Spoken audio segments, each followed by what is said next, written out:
Hi, I'm Caroline Leavitt. I'm the co-founder of A Mighty Blaze, the book initiative that was started during the pandemic to help authors, readers, and indie bookstores. Today is so super special for so many reasons. First of all, Gina Barreca is here. And not only is she the editor of this fabulous book, Fast, Fierce Woman, which I'm delighted to be in, but she's a friend, and that makes it so much better. So before I introduce her, I want to show you my fast, fierce thing. I don't smoke. I've never smoked, but look at how fast and fierce this fake cigarette is. It even has like a glow tip, right? Okay, so let's start. I'm sorry. This is going to set the tone for today. Okay, Gina Barreca is hailed as smart and funny by People magazine and very, very funny for a woman, says Dave Barry. She's deemed a feminist human maven by Miss Magazine. Novelist Wally Lamb said Barreca's prose in equal measures is hilarious and humane. And me, Caroline Leavitt, says, oh my God, this woman is not just hilarious, she's one of my best friends. No. Gina, yes, Gina is the author of 10 books, editor of 11 others. Her works have been translated into Chinese, Japanese, Spanish, Portuguese, German, and more. She's appeared repeatedly on CNN, PBS, the BBC, 2020, 48 Hours, The Today Show, NPR, and Oprah, as well as just been interviewed on camera as for the forthcoming American Masters series on Mae West. One of the first women to graduate from Dartmouth in its early years of coeducation. She was also the first to be named Alumni Scholar, the only full-time female academic to be members of the Friars Club. Jean is also an honoree of the Connecticut Women's Hall of Fame. She's got 4 honorary degrees. She's a sought-after speaker. She keeps busy. Her website is yourname.com. I want everybody, please go to bookshop.org, buy this book. Whoops. Fast, Fierce Woman. Great cover, right? It's even better inside. Any questions you might have for Gina? Pop them in the chat and I will tell her. Gina, welcome. Thank you so much for being here. I'm so delighted. I mean, you always say you're honored. Of course I'm honored, but I'm really delighted. When you start off the book, yours is the first essay in the book and it's not a bait and switch. I mean, you're the bait. But there are other essays that are also absolutely wonderful. But it is Dying to Be Better is the first essay in the book. And it is brilliant.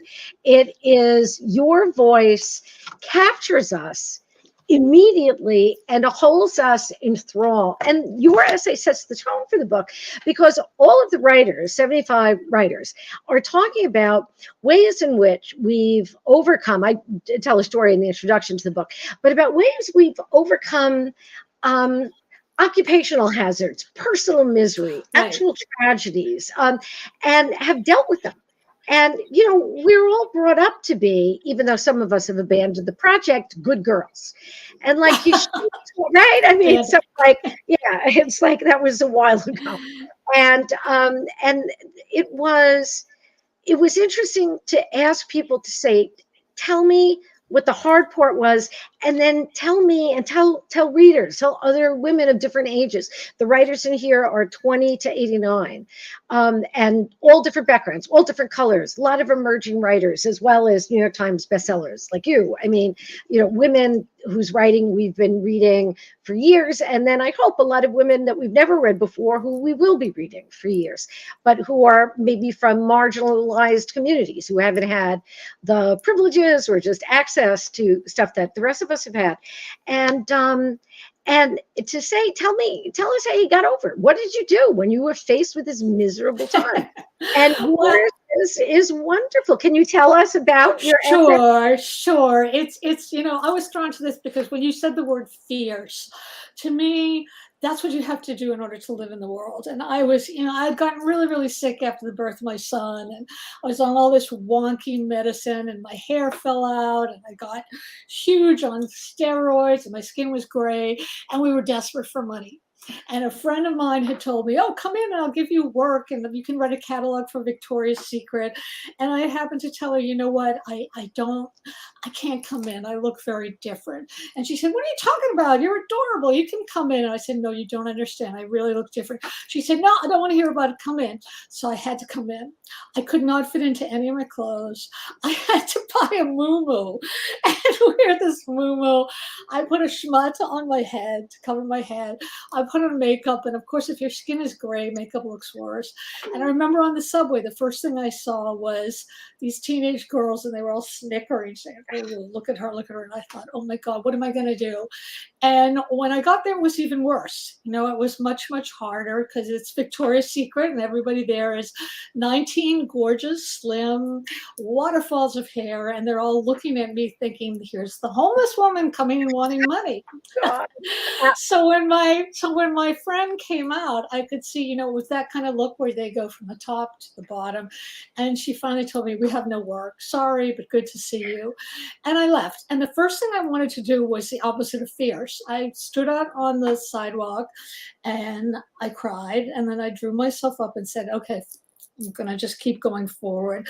And I didn't know how. And then I saw this dress, a sleeveless mini dress. Never in a million years could I probably wear it. But that dress spoke to me. And I began to think, you know what? Screw it. Screw it. Like, what does it matter what anybody thinks of who I am or what I look like? Or why do I have to even explain that I'm sick? What if I look like this all the time? What is it to anybody else? And I went in and I bought the dress and I threw the muumuu in the corner of the dressing room. And I walked out in the dress and I felt great. And I knew on some level I must have looked like horrific because people, I'm sure I did, because like flesh was bulging out from here and the dress barely fit. And I knew people were looking at me and I just decided, you know what? Drew myself up higher and I would say to them, isn't it a great day? And so they would have to sort of respond. And to me, that was really I always tell people that getting sick was actually the greatest gift I ever got because it taught me that word fierce. Mm-hmm. And I really want you to talk about that word because that word just grabbed me. There's something about they always talk about women who are empowered. Yeah. And that's a fine word, but fierce is different. So tell us what that means. One of my favorite parts about your essay for the book, because it's all creative nonfiction, wasn't your dress neon? The dress that you got neon? Yeah, green? It was neon green. It was like a go signal. You couldn't miss it. A go signal, which I think is I mean, that's my like part is like what is the neon green? It's like go baby go. It's like you were giving yourself permission, and I think fierce is about giving ourselves permission. It's like, because we're, like I said, we're supposed to be nice. We're supposed to be good. We've been brought up to put ourselves, to empathize with everybody, including people who are torturing us. So you didn't want to go into this place. You were told that this was the responsible thing to do because you were trying to earn your money for your family. Money, yeah. You were going into a woman that you thought was an ally. Sometimes women are not nice to other women, and that's why we need to do that better. And there are several essays in the book about women coming together and strengthening each other, but there are also ones that are about having to learn how to put boundaries for people who are not going to help you get to where you want to go. And a lot of those actually are about mothers and daughters. Those are tough relationships. Women are sort of coming out of the mother-daughter closet. I loved my mother, but I needed to spend my life defining myself from her. So I could be my own human being. Not everybody has children, but everybody has been a child. And so people are confronting that, and they're doing it, all of the essays, as they are about ferocity. And I'll come back to the idea of how I define that. But they're about generosity at the same time, because sort of the minute you put on the green dress, the minute you say go, the minute that you say, you know what, I'm not living my life. I'm not performing for somebody else. Right. For somebody else. That's right.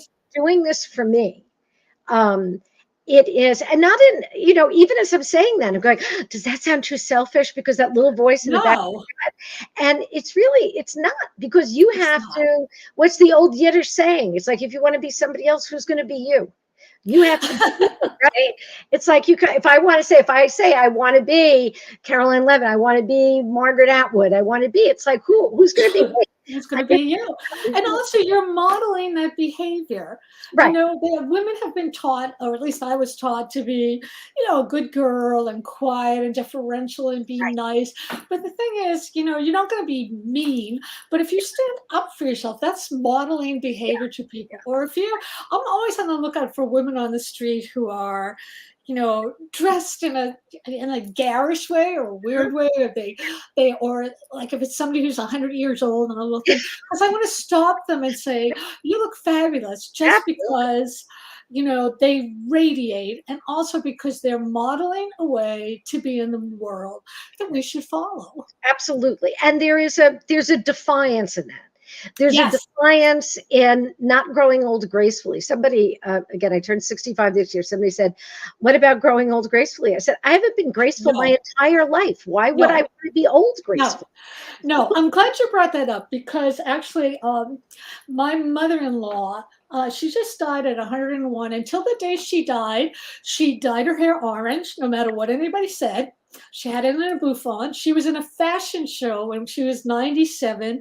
She never thought of herself as old. She Mhm. is my spirit animal. She's like, there's no Right. reason to be old. I mean, my motto is like, why not? Oh, when you start getting into the upper years, why not just be fierce? Even more of yourself, and to ask for help. I just got out of I had a rotator cuff surgery, which I know is a fascinating topic to everybody, but I had rotator cuff surgery.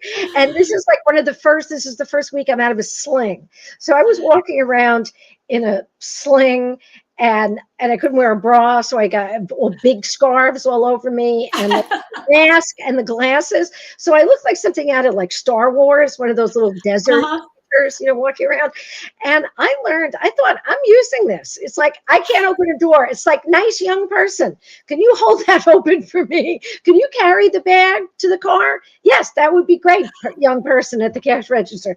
Yes, you could. And again, I live in the woods in Connecticut, but I'm like, yes, you could. There aren't 60 people behind me, New York Whole Foods. And so I'm asking for help. And it's really, but I thought, okay, no, this is good preparation for getting older. I'm going to ask for help. Oh no, you ask. I get on the subway and I will look at somebody who's 22 years old or whatever and say, do you mind getting up so I can sit down? It's right. And they do get up, and I feel like, well, I'm glad I said that, instead of just Yeah. standing there looking pathetic saying, Right. I really need to sit down. Yeah. I mean, speak up. What's the difference? I want to ask you, Yeah. were you always fierce and fabulous? Oh, Archives. I was, I grew up in Brooklyn, right on Ocean Avenue in Brooklyn, New York, right, Sheepshead Bay, and my next door neighbor, who was in the first book in Fast Funny Women, was Judge Judy, right? Was Judy Charlton. And now you want to talk about that's right. So Judy, who is, this huge figure in American culture. If there's one person I can mention that I know all my students will know, it's Judge Judy. So Judy Charlton, who was then Judy Blum. And I have nice teeth because her father was my dentist. And Great. dentist next door, because we couldn't afford to go for real healthcare, but we lived next door to Dr. Goldfinger and next door to Dr. Blum. So we had a GP on one side and a dentist on the other side. And Judy Blum, who's a few years older than I am, but looks like she's 17, which is fine. And Judy is a riot, and it made her own way. She was appointed by Ed Koch to be a Supreme Court judge in the family court of New York, and left just a couple of years before her retirement. And her husband Jerry, who was a criminal court judge, kept, and she tells us all the time, kept saying, just wait until you retire, that way you get the whole retirement. And she's like, if I had stayed, we would never have the house in Palm Beach, Palm Springs, Montana, the whole thing. They got, she did fine leaving early from her retirement. I love that. But she's again, she could put her in a Happy Meal. She's this little tiny woman. And And the idea that somehow out of this traditional Jewish family that she came from, which was next door to this big traditional Sicilian family that I came from, you would not have thought these two savage little girls would have emerged. That's not what we were raised to be. Because women were smart and funny, and God knows they had to take care of themselves and everybody else, but it was supposed to be kept underground. Women's power, women's language, and women's humor was never supposed to be public. You were never supposed to demonstrate it in front of a man, because who's going to marry a fishwife? Who's going to marry somebody who's loud? Who's going to marry somebody with a sense of humor? So women would be hysterically laughing in the basement kitchen, because the Italians had the kitchen in the basement. They had a immediate family of 117 come on Sunday. You had to cook in the basement. And but then when you'd go up to bring the food up to the men, everybody was like polite and, oh, Joey, do you like I know, it's like, why? That was because they were afraid it's like in a Jane Austen novel. They were afraid that you would be the least marriageable sister. You would not be, if you were not. Then these women became shriekers and would throw the salt shakers and bring. Don't you think that's why women always go to the ladies' room together? Because that's where we always laugh and tell stories and be as loud and I mean, I can walk into any ladies' room in New York and strike up a conversation with somebody, and not just, oh, I like your lipstick. It's like, you start telling your life story. Absolutely. No, I mean, one of the things that I find interesting, and having gone to what was an all-male college, until 3 years before I got there, there was always, just as you said, there was always laughter coming out of the ladies' room, but there is rarely laughter coming out of the men's room. And when there is laughter coming out of the men's room, we should work. Actually, because like they pee in a trough in there. It's not pleasant. We have like little flowers and stuff. And you're right, because women tell the truth. Because women will be asking each other, God, I have such a headache. And if you say to a woman, I have such a headache, she will get out. Here's my Russin daughters. Yes. Right? Russin daughters.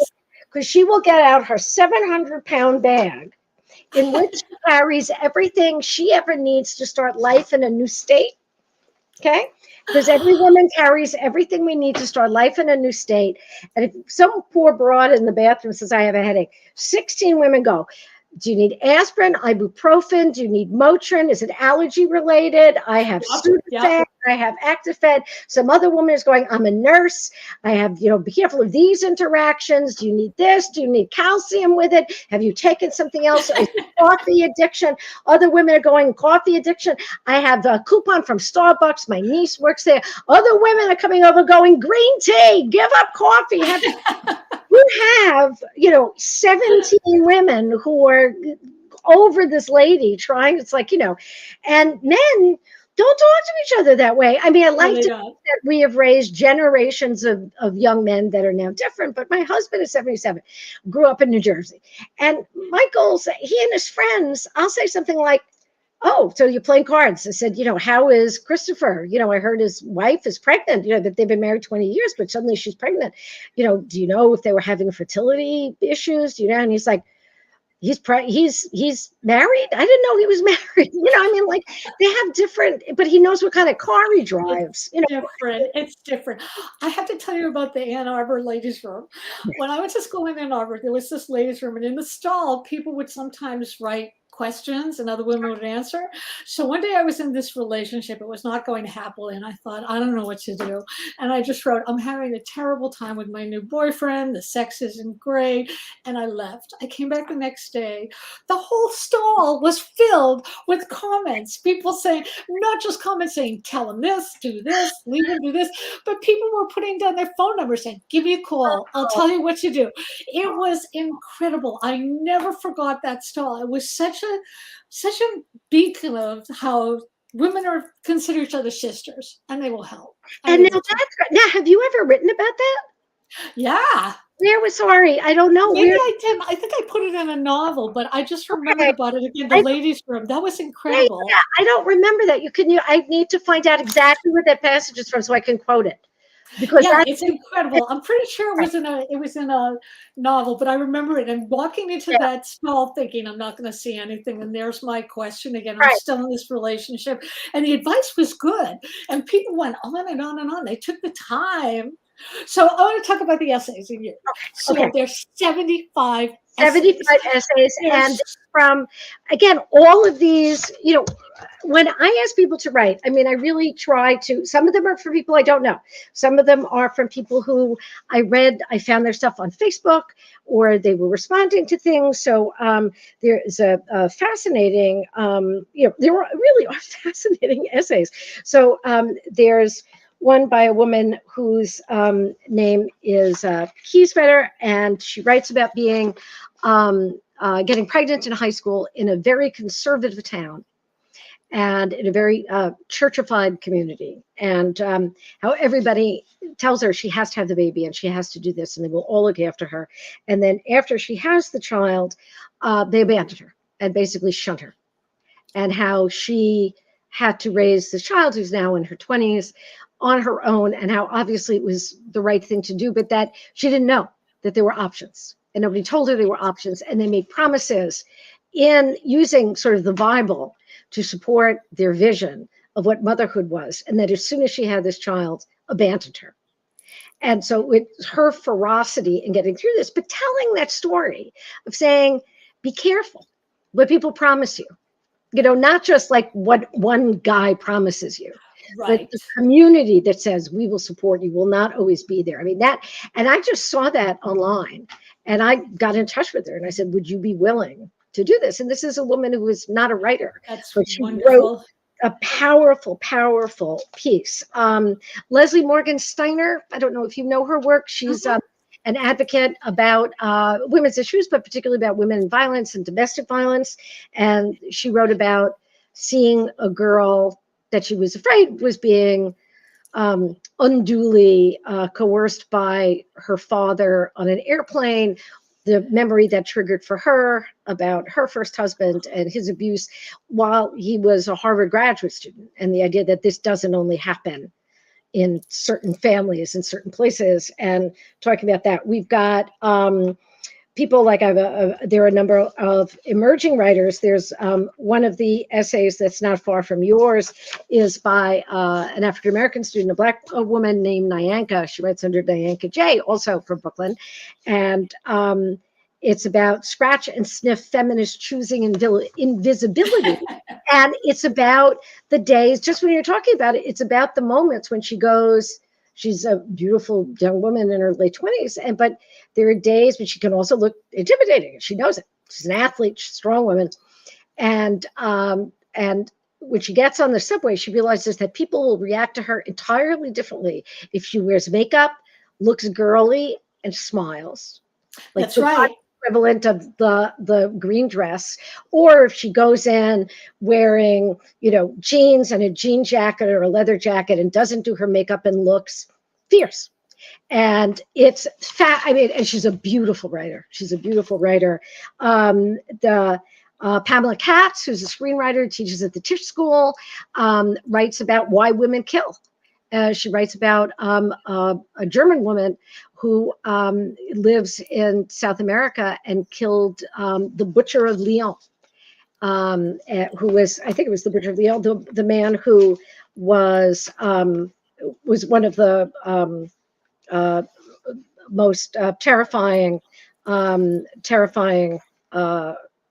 looking for a piece now. The terrifying figures in political history who worked with Che Guevara and was working to overthrow the government, but she could get away with going to Germany where this man had been appointed in a political position. So this is a woman killing not for personal reasons. This is not like on one of those channels of like somebody killing their ex-boyfriend. This is a woman killing for political reasons alone. Incredible. Incredible. And then just really wonderful, hilarious ones about one of the great ones is Amy Sherman, who was a flight attendant, and there was a delay, and she was sitting on the plane was sitting on the tarmac, and a guy kept getting drunk and complaining. and saying, "Get me off this plane, get me off this plane." And they were changing out some part for like safety reasons. And Amy was getting and he was getting ruder and ruder. And she went to the captains and went to the cockpit. And do you know that if there were women piloting a plane, if it's all women in the front of the plane, they don't call it a cockpit, they call it a box office. Oh my God. Oh my God. I love that. Right? That was one of my favorite things I've ever been told by That is incredible. I want to talk more about these essays because there's like, the titles themselves are hilarious. The great Maureen Corrigan talks about her angry skin, which is great. Laura Rossi, who's also Right. Mighty Blazer, writes about the special needs of her son. You have titles like Alcohol, spelled out ALCOHOL. Do not attempt to enter. Pumping at work. Black people do not do these. All of these story titles are kind of story in themselves. I mean, they're irresistible. Did the writers title their own stories, or did you encourage? We went back and forth. That's a great question, because in my creative writing classes, I always tell my students, titles are often marketing decisions. Know that, right? I mean, that you come in with a working title and then they will go, well, we don't know if that one's going to appeal. We don't know how that's going to go. And so we want something that is going to be, that's going to grab somebody's attention, so that when Pam, going back to my friend Pam, when she wanted to write about the woman who she's writing about is named Monica Erdl. And I'm thinking, okay, but not many people know who Monica Erdl is. So Why Women Kill is something that'll make you look faster than the name of the character. Something like Hannah Ballou, who is a British woman who's a performance artist. She's great. She's a professor of theater and performance in England, and a poem to miscarriage on the occasion of lockdown. She had lost a pregnancy during this, and she writes it like an 18th century series of couplets. I mean, it's her experience, but it's astonishing. And then, the Sandwich Queen Manifesto. I love that one. It's woman going, I didn't know that was going to be who I ended up. I'm the Sandwich Queen. I had like other ambitions for myself. This is a woman, very accomplished woman, but who ended up, I'm like, no, that's okay. Like, who made me the Sandwich Queen? But I'm now the Sandwich Queen. And Black people don't do this. Is another woman, and Ashley, and she was in my class, Ashley Carrington, and she talks about going to therapy and how everybody was like, Black people don't do this. This is not what we do. Like, and that she felt that she could have, if she was seen going to a doctor's office for therapy, that she would be, again, sort of like excommunicated from her neighborhood and her parents and her family. And I remember talking to her about it, because she wrote it for the classes, saying, Ashley, if you do this, Black people do it. Like, if you are doing it, Black people do it. That's right. You're doing it. And so we decided that was going to be, the name for the piece. It's a perfect name. It's just, how can you not want to read that instantly? I mean, it's so I want to know, when did you first discover that funny is a survival tactic? I think in that Brooklyn neighborhood that I grew up in, it was the only way to make yourself heard. I think funny was a way to get the point across, and to sneak in a line now and then that somebody would actually listen to, especially a line from a girl, that, they would have traded. I mean, I felt loved as a kid, mostly, but I understood that they would have traded 10 girls for a boy. I mean, like if we were on cards, I mean, they were whatever, they would have very, very quickly. It was different kind of currency. And so to get a good line in, to make somebody pay a little bit of attention, to be funny, was to be able to, however briefly, capture somebody's attention. And I think that I learned that. I went to a big public high school on Long Island. We moved to Long Island by that point. And so there were like 900 kids in my graduating class. Like other people, my students here at University of Connecticut, they'll come from schools where there were 30 people in their graduating class. There were like 30 people, again, waiting online to go to the bathroom every time there was a break between classes. It was not 30. class. And so again, you carved out a niche for yourself, and mine was the thrift shop clothes wearing, and this was girl who was funny. And Right. it wasn't until college where a teacher said, okay, I know you can be funny, but I think you can also be smart. Why don't you give it a try? And it was a dare. And I didn't know I could be smart. And this guy, it was a comp lit teacher. It was a man named Richard Scaldini. And I actually wrote a paper. I remember I wrote a paper about Erasmus and In Praise of Folly. And I said, oh, I'll do a parody like Erasmus. And he said, you know what? I know you can do that. Don't do it. I'll give you an A. I'll give you an A for the paper. But why don't you write an analytical paper? And I said, I don't know if I can do that. And he said, you're not doing it for the grade. You already have an A. Just do the paper to see if you could do it. And I never worked that hard or something. And I felt like I could do it. And the fact that it made me feel like I could do it was something I try to pass on to my students and all the writers that I work with, is that you have to try other things. You can't just keep doing what you're doing. So that, for example, the next book, and for people who are listening or interested, is going to be Fast Fallen Women. How can you resist that? That's irresistible. When I write, I run out of F's that they'll put on a bookshelf. But the idea of the fallen woman. When we think of the fall of man, we think, oh, that's everybody, that's all humankind. But every woman falls individually, right? And that we fall from grace, or that we fall from other people's expectations. So I think that for me, the idea of being fierce, it's from Shakespeare, she's small, but she is fierce. And that the idea that ferocity is not what's expected out of women. And yet most women have, if we've survived past anything, if we've dealt with anything in the world, there are 3 cancer survivors in the book, writing about when they heard about it, when they got their treatments, what they went through, what illness, how they dealt with their illnesses.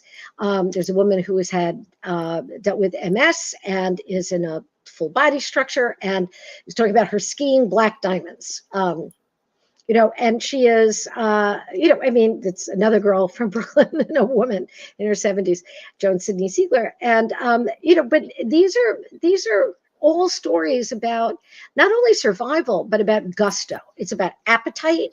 And again, the ferocity really is a kind of a refusal to bend. Right. A refusal to give it. Right. I think it's more than that. I want to go back to something you said. I actually wrote it down, where people are always saying, I don't know if I can do this. Or you said that about the essay. Mm-hmm. And then I was thinking about the woman who wrote Black People Don't Do This. And you said, well, you're doing it, so obviously they do.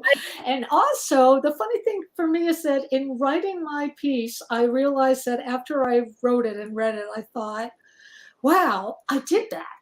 And it builds on that. So I think it's really like one of the message of this book, let me show the gorgeous cover again, is that we can do so much more. It's just, go and then people do it because you just did it. I have a very important question to ask you. Okay, so in your bio it said we can find you in the makeup aisle at Walgreens. So what's the best mascara? Why doesn't my lipstick last? Not for nothing, but I use the Thrive mascara. I love Thrive. Which again, you can't get in Walgreens. I'm writing it down. Comes from Walgreens. But the Thrive is the stuff, because it comes off easily, because again, at 65, I'm not doing what I used to. I'm not scrubbing my eyeballs to get out the mascara like I used to. But it's those little things. And in fact, I remember being the first person to ever introduced me to nice makeup was an author who's in the first book named Faye Weldon. I don't know if you ever heard of her. Yes. Yeah, Faye Weldon wrote many wonderful.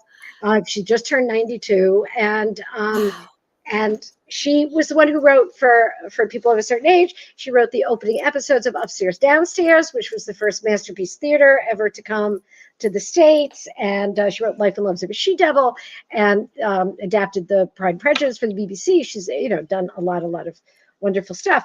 But it was when Faye came over. I was teaching at Queens College. part of the CUNY system. I was in graduate school, and I wanted to invite her over and to come and do a reading. And her agent at that point, it was a big New York agency, said, oh, she doesn't have enough of an American audience. And I said, oh, I know people who like her and know her, and they're like, we're skeptical. And I said, well, we'll get the school to pay for it. And I wrote a grant and I did stuff, the literary council or something. And so we paid for her, and we filled up the auditorium in Queens, and there were people waiting outside, and her agent came and her editor came. It was a double day at that point. And they were like, oh, okay, she has a different following in the States than we gave her. They just done little printings on the rest of it. And the next book, they did a big printing, and she got a front page New York Times cover of a review by John Updike. So they positioned her differently. And so Faye was always very grateful for that. And but she took me to Bergdorf's, and I was too afraid to go to Bergdorf's. Oh, Bergdorf's. Oh my God. Intimidating store.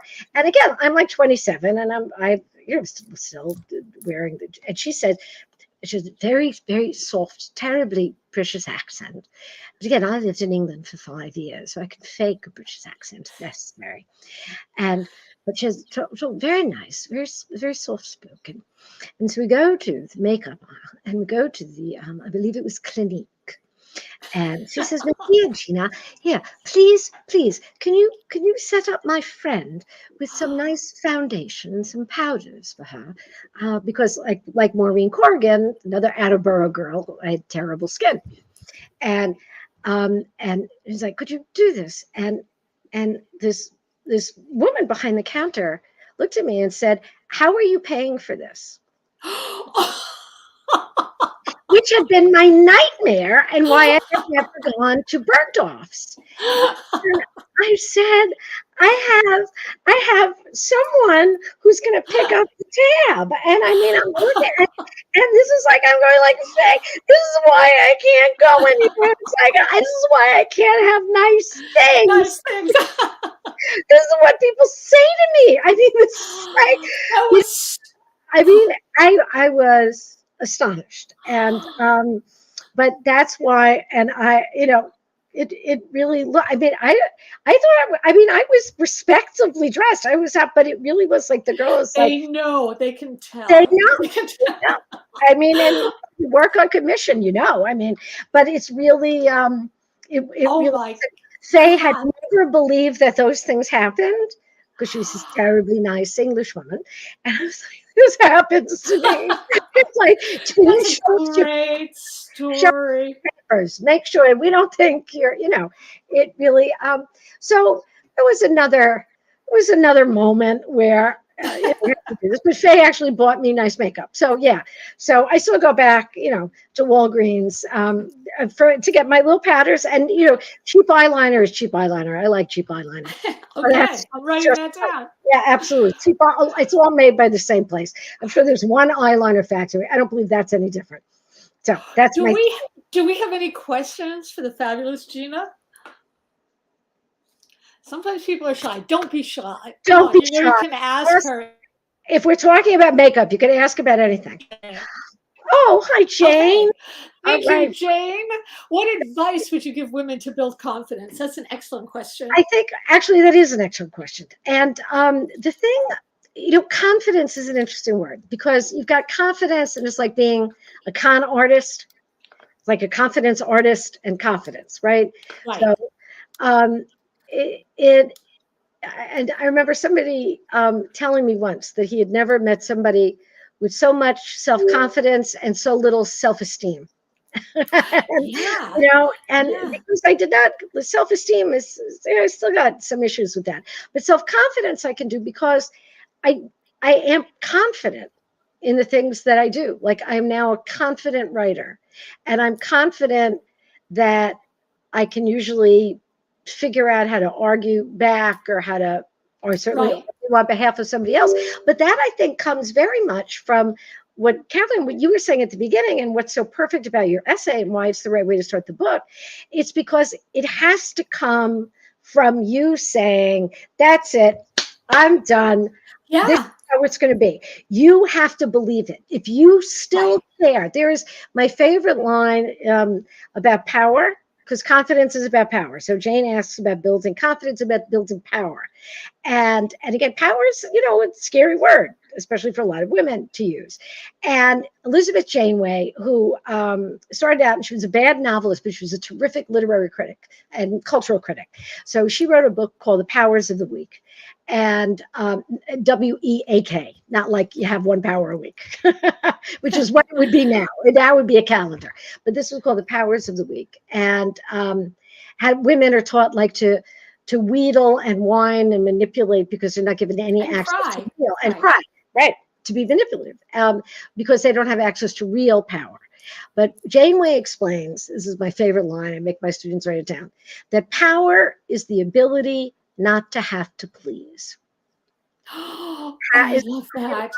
Oh my God, I love that. That's right. Not to have to please. And that's what you understood by putting on the green dress and then saying hello to people. And that's what, I understood when somebody says, can you pay for this? I'll figure it out. I'll go sell drugs until I have enough money to buy Clinique powder. Okay. Is that what you're looking for, honey? This is fine. But it's not, because you live by the sword, you die by the sword. If you are defining yourself by what other people think of you on a good day, that'll be terrific. But somebody gives you then, the evil eye, then you're done. Right. So none of us have, we could all quote from our good reviews, or, if we're lucky, we've been around the block long enough, you can quote from some good reviews. But the bad reviews, you don't have to quote because they're like tattooed into your heart. Tattooed. Yeah. I can quote those actually. Exactly. I mean, they're cut into your heart. And so that if that's the only way you're defining yourself, by what other people think. So the confidence really has to come from that power, from you, not to have to please. And I mean, that doesn't mean not having to do things to make other people happy. I mean, if you're going to write, you better have an audience. You can't be like somebody who says, well, I'm only writing for myself.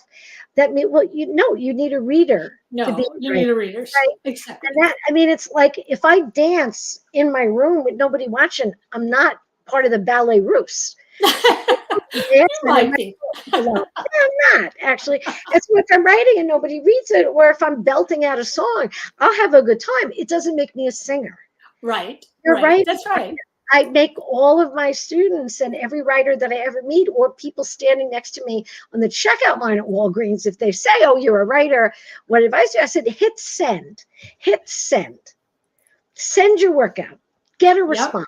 See what somebody says. See if there's a little note scribbled at the bottom going, I like it. Try again. That's right. That's really encouraging. Somebody actually bothered to write a little note. You have to take risks. Right. You have to take risks. And if it doesn't turn out the way you want, then it's, they lose out. Not exactly. They're lost. It's like the old boyfriend thing. It's his loss. It's his but it's true. I'm sure somebody wrote that in the bathroom wall. It's his loss.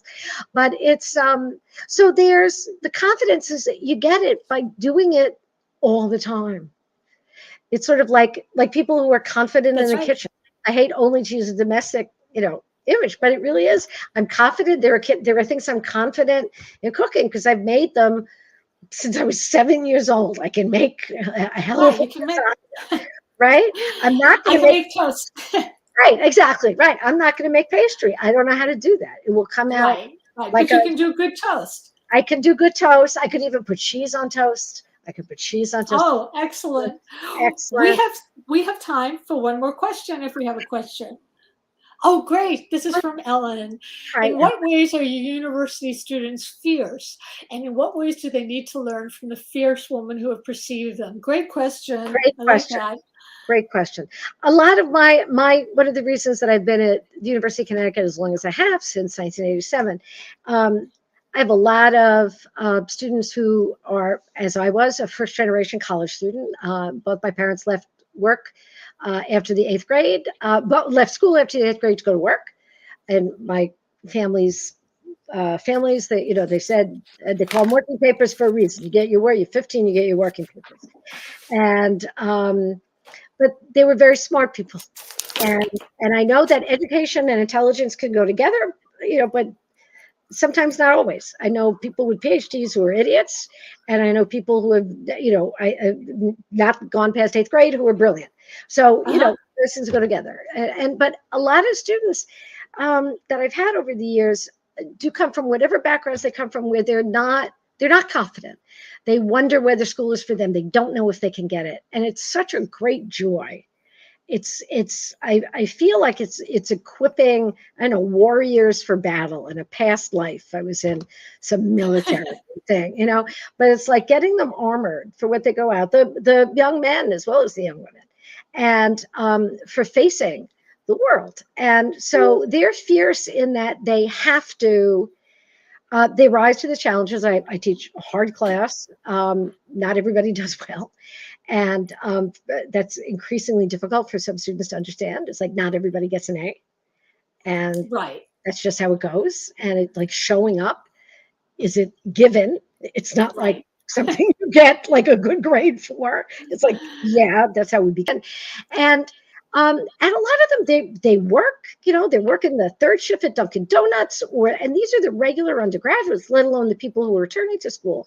So again, there's an appetite, there's a need to do it, to make up for everybody that they know that didn't get to do it. And they all of my students, some people have trouble speaking in public, and they can write. But otherwise, everybody has to participate. They have to respect each other. They have to learn everybody's name in the class. Oh, that's great. So that everybody calls each other. And I'm Professor Barreca until you graduate. And I'm not Gina, unless you come into my house for coffee. I'm not Gina. And Professor Barreca. And so they, you know, they learn those things. So there's a ferocity just in stepping up and meeting, you know, the demands, and not saying, well, these don't apply to me, I'm special. It's like, oh, you're special. The other 30 kids lined up are also special. So you're going to respect, you know, the other unique abilities, talents, and vulnerabilities of the people that you're working with.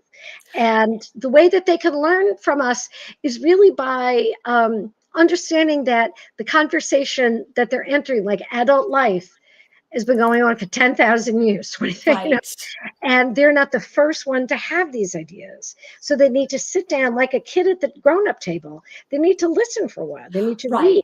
They need to acquaint themselves with the conversation so that they don't think that they're the first ones to think this. And that will give them confidence to understand where they come in. It's like, okay, all these people have said this, but I'm thinking about it this way. And then it gives you real confidence. Exactly. I want to again show this. Isn't this cover amazing? I love this cover. I love this cover. This is by a student from last year's creative writing class. Miranda, oh my God. My student did this cover. She has an essay in the book about being an arts graduate. And this is wonderful, wonderful.